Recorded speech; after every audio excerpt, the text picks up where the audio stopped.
आज हम लोग कॉन्ट्रैक्ट अकाउंट का एक most important topic work certified और वर्क अनसर्टिफाइड को कैलकुलेट करने वाले टॉपिक के बारे में स्टडी करेंगे। हम एक क्वेश्चन आपको डिक्टेट कर रहे हैं जो आपकी स्क्रीन पर चल रहा है, जो यूनिवर्सिटीज के एग्जाम के साथ साथ प्रोफेशनल कोर्सेज के लिए भी बहुत इंपॉर्टेंट है।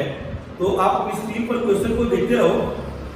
A contract make up his account on 31st मार्च। एक कॉन्ट्रैक्टर है, अपने अकाउंट को हर ईयर के 31st मार्च को क्लोज करता है। कमेंट फ्रॉम 1 जुलाई 2014। उसने एक कॉन्ट्रैक्ट 1 जुलाई 2014 को स्टार्ट किया। The costing record shows the following information on 31st March 2015। तो जुलाई, अगस्त, सितंबर, अक्टूबर, नवंबर, दिसंबर, जनवरी, फरवरी, मार्च, इस 9 मंथ की इंफॉर्मेशन से हम लोग एक कॉन्ट्रैक्ट अकाउंट प्रिपेयर करेंगे, जिसमें हम लोग सर्टिफाइड और अनसर्टिफाइड वर्क को कैलकुलेट करने का एक मैथमेटिकल तरीका सीखेंगे। मटेरियल इश्यूड, जितने भी एक्सपेंसेस हैं उसको कॉन्ट्रैक्ट अकाउंट की डेबिट साइड में लिखना है, और जो एक्सपेंसेस 31st मार्च तक यूज नहीं कर पाया है कॉन्ट्रैक्ट में, उसको हम क्रेडिट की तरफ रिकॉर्ड करेंगे। तो material debit side, labour debit side की तरफ रिकॉर्ड करेंगे। अदर चार्जेस, ये भी कॉन्ट्रैक्ट अकाउंट की डेबिट साइड में। एडमिनिस्ट्रेटिव एक्सपेंस, इसको भी कॉन्ट्रैक्ट अकाउंट की डेबिट साइड में रिकॉर्ड किया जाएगा। मटेरियल्स इन हैंड, अब वो मटेरियल जिसको कॉन्ट्रैक्ट 31st मार्च तक कॉन्ट्रैक्ट में यूज नहीं कर पाया है, ऐसे मटेरियल को वो क्रेडिट साइड में लिखेगा। हम लोग पढ़े हैं नॉमिनल अकाउंट्स में expenses increase in debit, expenses decrease in credit, तो हम लोग मटेरियल्स को क्रेडिट साइड में रिकॉर्ड करेंगे। A machine costing ₹36,000 had been on the site for 6 month. अब तरह की एक मशीन परचेज हुई, उसकी कॉस्ट है 36,000।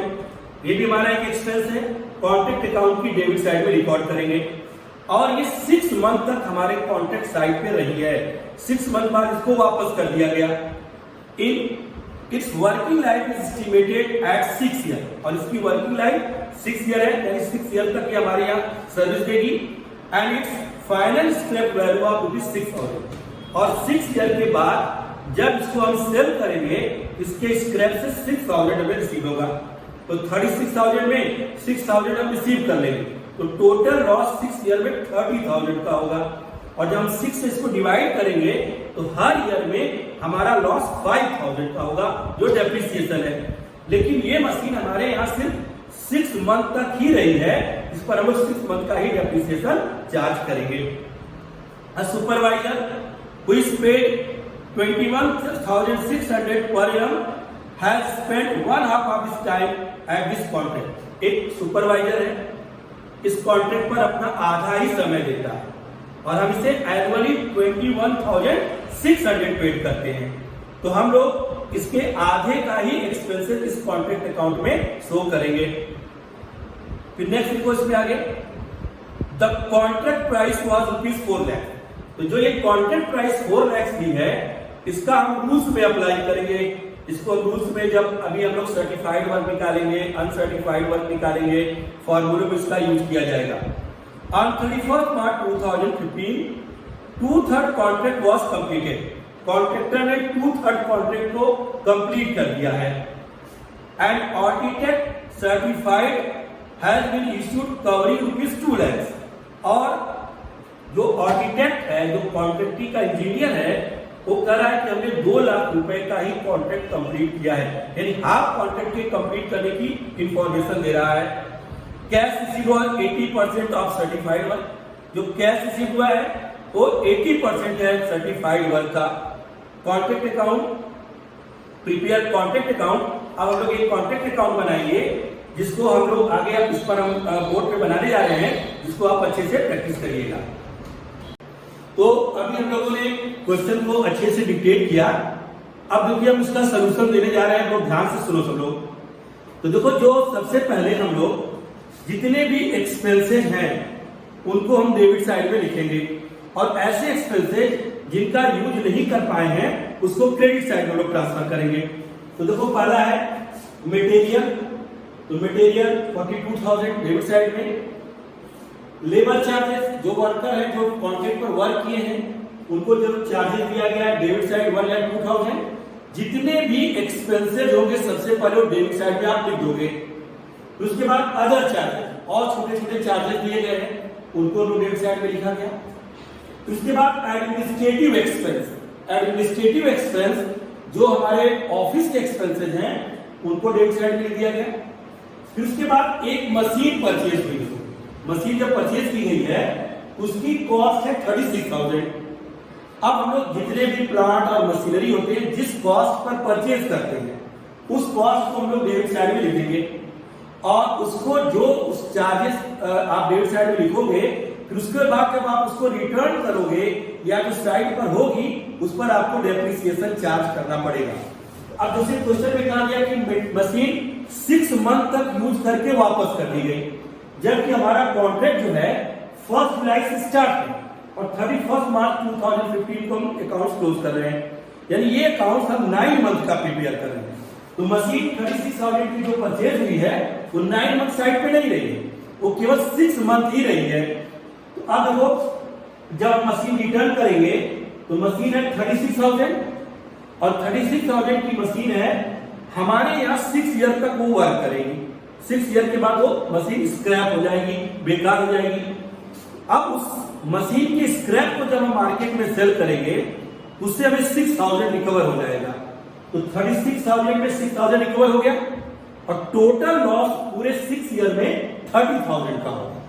तो 6 ईयर में 30,000 का जो लॉस होगा वो 1 साल में 5,000 का होगा। तो देखो डेप्रिसिएशन के 2 मेथड होते हैं, एक परसेंटेज इसमें स्ट्रेट लाइन है, डीबीसी मेथड है और एक हम उसकी एस्टिमेटेड लाइफ पर डेप्रिसिएशन कैलकुलेट करते हैं। इस टॉपिक में एस्टिमेटेड लाइफ से डेप्रिसिएशन कैलकुलेट करने का तरीका सीखा जा रहा है कि मशीन 36,000 की थी, परचेज के 6 मंथ बाद रिटर्न कर रहे हो, रिटर्न करोगे क्रेडिट साइड में 36,000, उसमें जब डेप्रिसिएशन लगाओगे तो 36,000 में 6,000 आपको रिकवर हो गया और आपका लॉस हुआ 30,000। ये लॉस कितने ईयर में होगा? 6 ईयर में। 1 ईयर में लॉस होगा 5,000 और जबकि ये मशीन हमारे यहाँ 6 मंथ ही केवल वर्क की है तो 6 मंथ का हो जाएगा 2,500 और ये मशीन जो रिटर्न होगी वो 33,500 पर 6 मंथ के बाद रिटर्न कर दी जाएगी। फिर देखो जो आप मटेरियल परचेज किए डेबिट साइड में, मटेरियल स्टोर से मंगाया, मटेरियल अदर कॉन्ट्रैक्ट से मंगाया, जो भी मटेरियल आप मंगाओगे डेबिट साइड में लिखोगे, उसमें से जो मटेरियल आप यूज नहीं कर पाओगे उसको क्रेडिट साइड में लेकर जाओगे। तो मटेरियल इन हैंड अभी भी साइड पर मटेरियल 4,400 का हमारे पास बचा हुआ है। अब हम लोगों ने डेबिट साइड में ये सब क्लियर जो इंफॉर्मेशन थी उसको फिक्स कर दिया।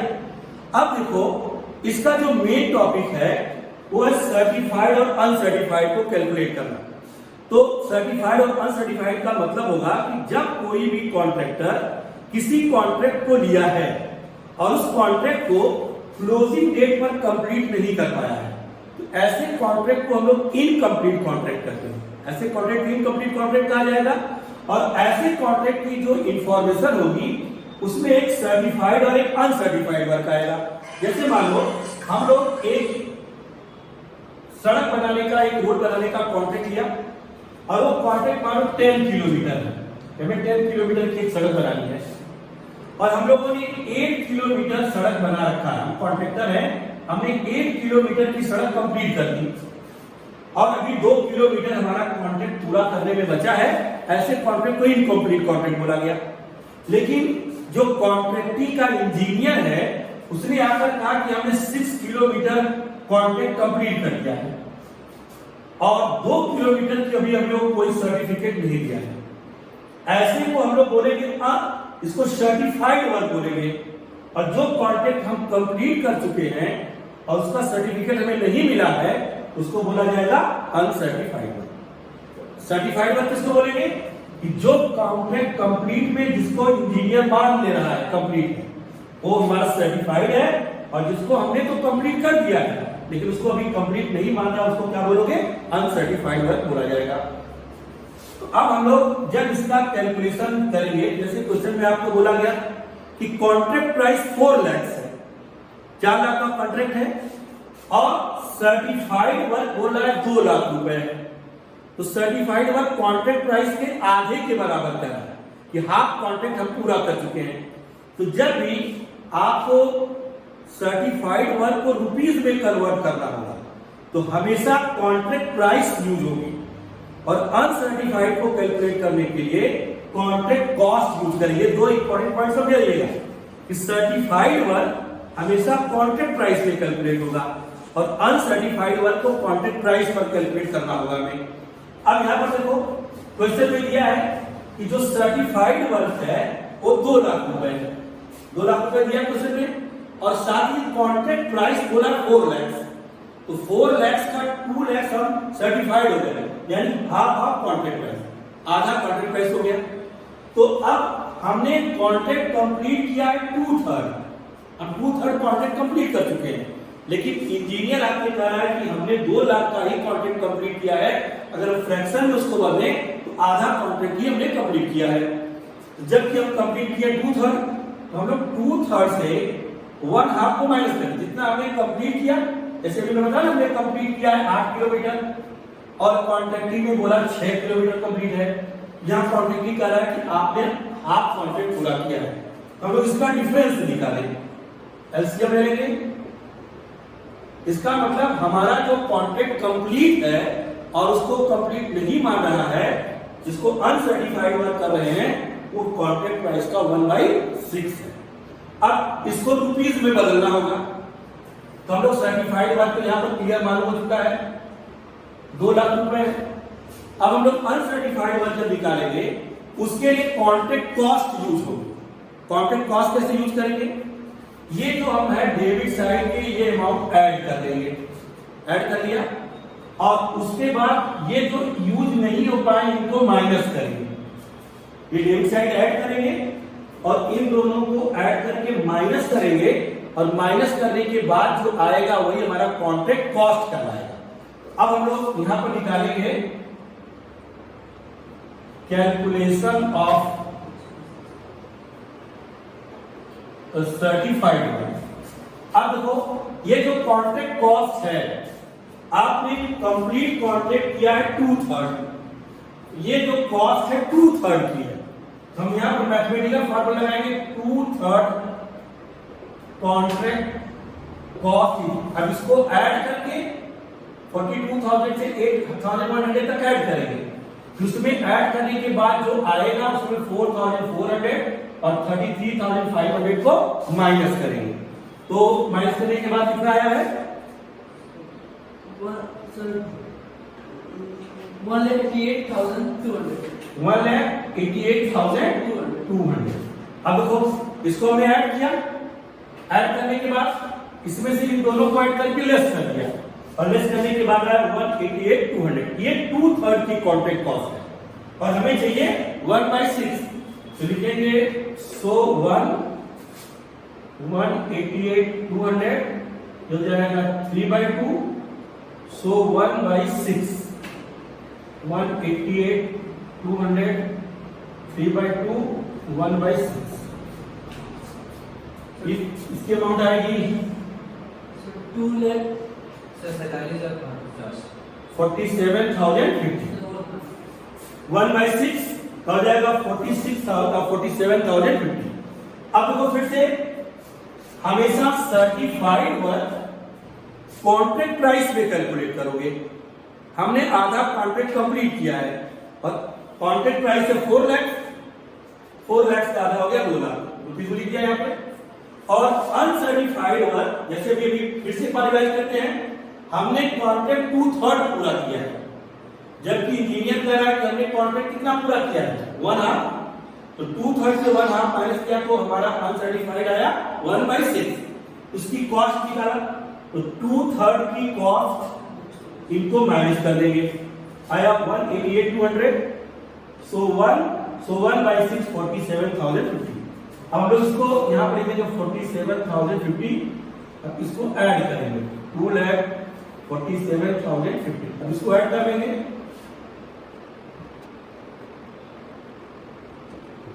$2,84,950 इसको ऐड कर लिया। तो देखो सबसे पहले हम लोगों ने इसको ऐड किया, आया 2,84,950, 284,950। अब हम लोग इसको इसमें से ऐड करके इसमें से माइनस करेंगे तो एक बैलेंसिंग फिगर है। देखो ये चारों ऐड किया तो 284,950, 284,950। अब यहां से यहां तक माइनस करोगे आएगा 58,850 आया। अब देखो उसके बाद जब यहां पर आप बैलेंस लिख दोगे तो यहां पर दो इंफॉर्मेशन में से कोई एक आएगी, या तो लिखोगे 2 वर्क इन प्रोग्रेस या लिखोगे 2 बैलेंस सीडी, दो में से एक लिखोगे। इसके लिए आपको करना क्या होगा, कॉन्ट्रैक्ट प्राइस का 1/4 निकालोगे। तो कॉन्ट्रैक्ट प्राइस है 4 लाख और 4 लाख का 1/4 आएगा 1 लाख, और इसका कंपेयर आप सर्टिफाइड वर्क से करोगे। फिर ध्यान सुनिए, जब आप कॉन्ट्रैक्ट अकाउंट का बैलेंस करोगे तो ये क्रेडिट का ऐड करके डेबिट का जितना होगा माइनस करने के बाद जो अमाउंट आएगी उसको आप 58,850 लिख दिया। अब उसके बाद यहां पर वर्क इन प्रोग्रेस लिखा जाए कि बैलेंस सीडी लिखा जाए, इसके लिए आपको करना होगा कि कॉन्ट्रैक्ट प्राइस का 1/4 किया तो 1/4 आया 1 लाख, और हमारा सर्टिफाइड वर्क अगर इससे ज्यादा है तो लिखोगे 2 बैलेंस सीडी, और अगर इससे कम है तो लिखोगे 2 वर्क इन प्रोग्रेस।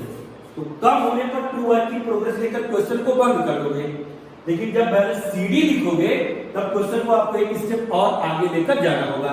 तब यहां पर लिखा जाएगा 2 बैलेंस सीडी, जो कि हमारा सर्टिफाइड वर्क, तो कॉन्ट्रैक्ट प्राइस नहीं अधिक होना चाहिए, सर्टिफाइड वर्क अधिक होना चाहिए। तो सर्टिफाइड वर्क 1 लाख से ज्यादा है, बैलेंस सीडी कर दिया। अब बैलेंस सीडी के बाद अगले स्टेप पर लिखोगे बाय बैलेंस बीडी 58,850।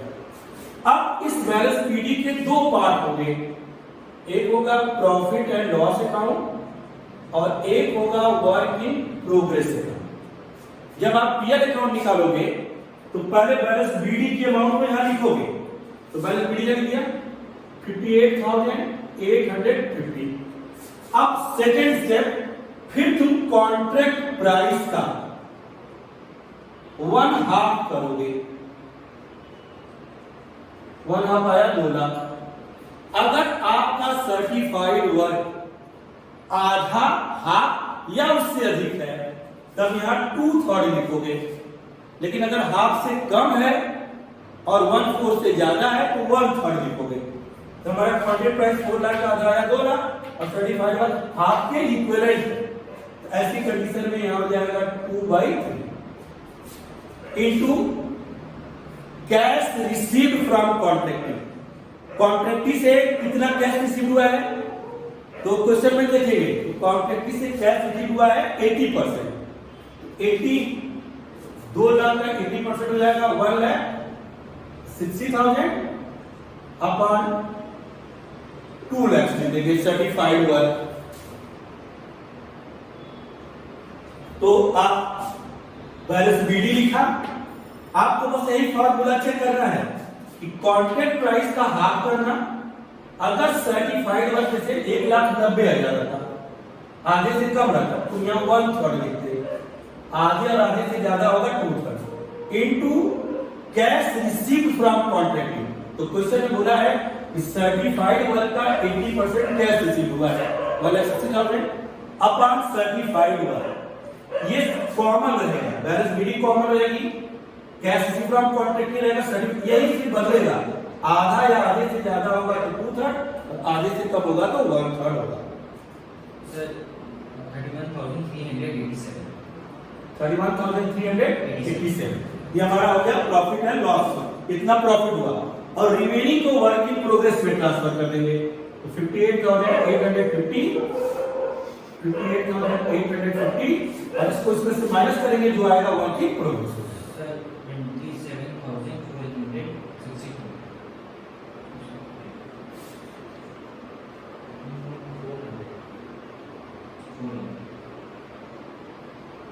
सर 27,463, 27,463, तो बैलेंस बीडी 58,850।